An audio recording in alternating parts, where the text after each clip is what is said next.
जो परम आत्मा है, परम तत्व, यूनिवर्सल कॉन्शियसनेस, बड़ी वाली सुप्रीम इंटेलिजेंस, वो बाहर पूरे ब्रह्मांड में है और उसी के अंतर्गत छोटी सी नन्ही सी इंडिविजुअल कॉन्शियसनेस, मेरी चेतना, मैं, मेरा छोटा सा स्वयं मेरे अंदर है। अब ये जो स्वयं है ये है सीता, और जो बड़ी वाली चेतना है बहुत ब्रह्मांड को चलाने वाली वो है राम। राम और सीता, जब मेरे अंदर की चेतना ये भूल जाती है कि मैं उसी का अंग हूं, मैं उसी का सहोदर हूं, मुझे सिया राम बन के रहना है, मैं उस परम तत्व को भूल जाता हूं, तो मुझे उस चेतना के भूलने के कारण मेरी बुद्धि रूपी लक्ष्मण चला जाता है। सीता को लक्ष्मण, सब साइंटिफिक है, एक रेखा बना के चले गए, देखो ये मर्यादा की रेखा है, लक्ष्मण रेखा, इसे क्रॉस ना करना, बेवकूफी ना करना, मनमर्जियां मत करना। मेरे अंदर की चेतना कहती है ना, मैं तो मनमर्जी करूं, मेरी तो अपनी इच्छा है भाई, मेरी तो अपनी इच्छा है, मैं करूं, मेरा मन करता है। नो, हमें याद रखना है वो परमात्मा है जिसके द्वारा हमारे अंदर एक छोटी सी सीता आई है। वो सीता जब मर्यादा लांघ देती है तो इंटेलिजेंस, बुद्धि रूपी लक्ष्मण जब चला गया तो कौन बांधेगा? बुद्धि खराब भ्रष्ट होती है ना, तो अहंकार रूपी रावण आता है और सीता को हर लेता है और उठाकर कहां ले जाता है? लंका में। सोने की क्या है लंका? यह धरती है, भूमि तत्व। सोना कहां से निकलता है? धरती के अंदर से निकलता है। शनि के पास ही सारा सोना है धरती का। शनि अंधकार है, सोना सूर्य है। सारे सूर्य को धरती के अंदर शनि ने दबा रखा है, जब बाहर निकाला वो सूर्य बन गया। यानी कि हर चीज का उद्गम शनि से होगा। कोई भी चेतना का तल, कोई भी कॉन्शियसनेस कमजोर, वीक या छोटी नहीं है। अब इस चेतना के तल पे शनि महाराज काम कर रहे हैं, आपका अंधकार है। रावण उठा करके, ईगो उठा करके इंडिविजुअल चेतना, हमने टिक टिक घोड़ा क्लास की है जिसमें मुन्ना अपने घोड़े को दौड़ाता है और पैर फंसा देता है मूलाधार में, और हमारे स्वयं भी वहीं फंस जाता है। फिर हमारी जिंदगी को मुन्ना ही चलाता है, क्योंकि सारे समय खोपड़ी में ईगो ही रहती है। तो अहंकार जिद के दम पे उसने ऐसी की तैसी शनि दाब लिया। अहंकार कोई छोटी चीज ना समझे, अहंकार के दम पर, जिद के दम पर मनुष्य वो विरले काम कर देता है, चाहे उसकी, रावण की, अहंकार की मौत हो, लेकिन वो सेल्फ को पकड़ लेता है। अहंकार में व्यक्ति रियलाइज ही नहीं करता उसकी क्या औकात है, वो पागल हो जाता है, बड़े मूर्खतापूर्ण कार्य करता है, वो कहता है मैं ही सब कुछ करूंगा। इसी प्रकार रावण ने, ईगो ने अहंकार के द्वारा जिद मार के पूरे मुन्ना को काबू कर लिया। ऐसी की तैसी जिद में हम करते हैं कि मैं असंभव कार्य कर दिखाऊंगा। हम हमेशा ये बात करते हैं कि आप अपने मैनिफेस्ट करने के लिए बहुत कुछ मैनिफेस्ट कर सकते हैं, अनंत चीजें बना सकते हैं, लेकिन भोग नहीं पाओगे। आप दुनिया भर की सीता ला सकते हो, लेकिन आपके मुन्ना को दाब के करोगे शनि की कृपा बिना, तो भोग नहीं पाओगे। अल्टीमेटली कहीं ना कहीं से हनुमान रूपी चेतना आएगी और उसे उखाड़ के ले जाएगी। यानी आपका भोग में वो नहीं लिखी, इसलिए जिद मार के चीजें ना बनाओ। लेकिन हाँ, रावण ने शनि को सिंहासन से बांध दिया। अब ये शनि को बांध कर, कर्म को बांध करके रावण ने जिद मार के एक्स्ट्रा कर्म किया, नई चीज मैनिफेस्ट की।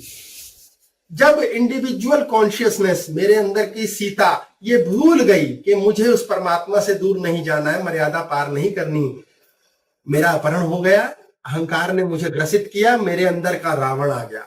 अब उस रावण से बचाने के लिए राम, यूनिवर्सल कॉन्शियसनेस कहती है, अरे कहां हो? मेरे अंदर का स्वयं रोता है, हे परमात्मा तू कहां है? मैं कहां अंधकार में फंस गया हूं। हमें परमात्मा की बात करते करते कई बार आंसू निकल आते हैं। अंदर का स्वयं झगड़ा होता है नीचे रावण के हाथों मूलाधार चक्र पे कि मुझे बचाओ, मैं अंधकार में हूं। हमारे को स्वयं के पास नियम दिया है, सारे के सारे उत्तर निकाल सकता है, स्वयं सांस चलता है, स्वयं खाना पचता है, स्वयं प्रेम होता है। प्रेम करके दिखाओ जबरदस्ती, नो, कैन नॉट। ये स्वयं जब नीचे मूलाधार में फंस गया, ना जीवन में प्रेम है, ना आनंद है, ना सुख। क्योंकि नीचे के चक्र पे क्या है? काम, क्रोध, लोभ, मोह, ईर्ष्या, भय। और ऊपर स्वयं के पास क्या है? आनंद, सुख, वैभव, उल्लास, वैकुंठ। लेकिन वो नीचे चला गया। वो सीता अकेली रोती है। अब यूनिवर्सल कॉन्शियसनेस से, राम से मिलने को वो तड़पती है कि मेरा क्या होगा।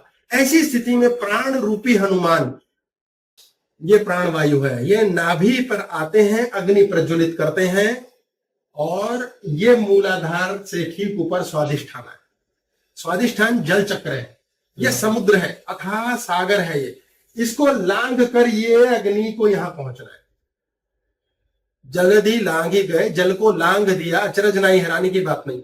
आपका नाभि केंद्र, आपकी कॉन्शियसनेस आपके अहंकार को मार देती है। अहंकार को कैसे नष्ट करती है, ये बात अभी होगी। ये अहंकार को नष्ट करेगी और यहां पर मशाल जलाएगी। हनुमान जी ने क्या किया, यहां जाके आग लगा दी। ये संकेतिक क्या है कि सोने की लंका, रावण की ईगो को आग लगा दी, यानी अहंकार की मौत होगी, लालच की आखिर में मौत होगी, भय की आखिर में मौत होगी। काम, क्रोध, लोभ, मोह, ईर्ष्या, अहंकार और भय, ये जो भी करता है एक दिन उसकी मौत होती ही है। इसलिए आपको मरना है तो आप नीचे के चक्कर पे जाओ। नीचे की ड्राइंग हम मैंने अभी हटा दी है। यूरेनस, नेपच्यून, प्लूटो, मृत्यु, यमराज और भी नीचे है। ये पूरा का पूरा चौकड़ी मार के ऐसे बैठते हैं हम।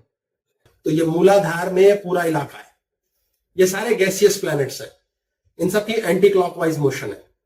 ये सब प्लैनेट, इन सब की क्लॉकवाइज मोशन है, ये अलग तरीके से चलते हैं। शुक्र अकेला प्लैनेट है ऊपर जो इनके साथ सेम चलता है। ये सारे के सारे मूलाधार के केंद्र जल्दी लांघे गए, यहां से ऊपर छलांग मार के यहां आते हैं। यानी कि आपकी नाभि की हनुमान चेतना आपके पूर्व जन्म के द्वारा बने सारे प्रारब्ध कर्म, इस जन्म के सारे बंधन, इस जन्म के सारे क्लेश, तनाव, परेशानी खत्म कर सकती है अगर आप अपनी ईगो खत्म कर दो। आपका ईगो का समुद्र है, समुद्र जितनी बड़ी होती है इंसान की अहंकार, अहंकार से ही क्रोध का जन्म होता है। और कुछ ना कुछ इच्छा की पूर्ति यानी लोभ की पूर्ति नहीं हुई, इसी कारण से हमारे जीवन के अंदर हमें क्रोध आता है। और इच्छा की पूर्ति, लोभ की इच्छा होती ही तब है जब किसी और को देख के ईर्ष्या होती है। सब जुड़े हुए, काम नहीं होगा इसलिए हम भय करते हैं, वासना इसलिए बनती कि छीन मारूं। ये षड विकार एक ही मां के बच्चे हैं, ऐसा मान के चलो। ये सबके सब जैसे ही आप छोड़ देते हो कि आप खत्म करो यार, दफा करो यार, क्या रखा है इसमें, तो आप अपने जीवन के अंदर सोने की लंका से अपनी इंडिविजुअल चेतना जो फंसी हुई है, रास्ता नहीं दिख रहा, सफलता नहीं है, प्रेम नहीं है, शांति नहीं है, अंधकार है, यहां आग लगा लेते। और यहां पर मुन्ना हाथ जोड़ के कहता, अरे हनुमान जी आए, हुक्म करो प्रभु। भस्म, सारे पाप पुण्य सब भस्म, खत्म, कहीं कोई लेना देना नहीं है। आपके अंदर की सीता को वापस अग्नि परीक्षा देते हुए ही राम से मिलना पड़ता है। जब तक सीता यहाँ रहे उस पर इल्जाम रहे। आपकी चेतना, हम जब अपने जीवन की कमियों को ठीक से जानते हैं ना, कई बार पूरा जन्म कुड़ कुड़ के सड़ सड़ के मार देते हैं। हाय मैंने ऐसा क्यों किया, हाय मेरे साथ ऐसा क्यों हुआ, हाय नहीं होना चाहिए था, मैंने पाप क्यों किया, मैंने गलत क्यों किया, मैंने बच्चे को क्यों पीटा, मैंने दूसरे के साथ ऐसी स्थिति क्यों बना दी, कष्ट क्यों दिया। सीता को ये भी भाड़ में जाए, अग्नि इससे ठीक ऊपर है राम, अग्नि परीक्षा से गुजरकर, यानी कि भाड़ में भेजना, जो हुआ रावण का स्यापा खत्म करो, और उसके पश्चात उसको सुप्रीम कॉन्शियसनेस, परम चेतना से मिलने के लायक जीवन मिलता है। और जब वो होता है तो संगम प्रेम देता है। यही सिया राम की कहानी है। हमारे अंदर का रावण हमेशा रहेगा, दशानन है, उसके कई रूप हैं, हमने 10 तक क्लास की है, कई रूप है हर मनुष्य में। उसमें वैमनस्य है, प्रेम है, शांति है, क्लेश है, क्रोध है, अहंकार है। रावण के 10 सिर यही सूचक है। ये सब पूर्णता केवल हनुमान कर सकते हैं। इस चेतना को नीचे लाना, तो ये वीरता का सूचक है। वीर व्यक्ति, जब ये मंगल 10 नंबर राशि में आ गया मकर में, तो ये महावीर हो गया। महावीर, इसी पे कथा के अनुसार मकर ध्वज शब्द दिया गया हनुमान के पुत्र को, मकर ध्वज, ध्वज भी साथ में।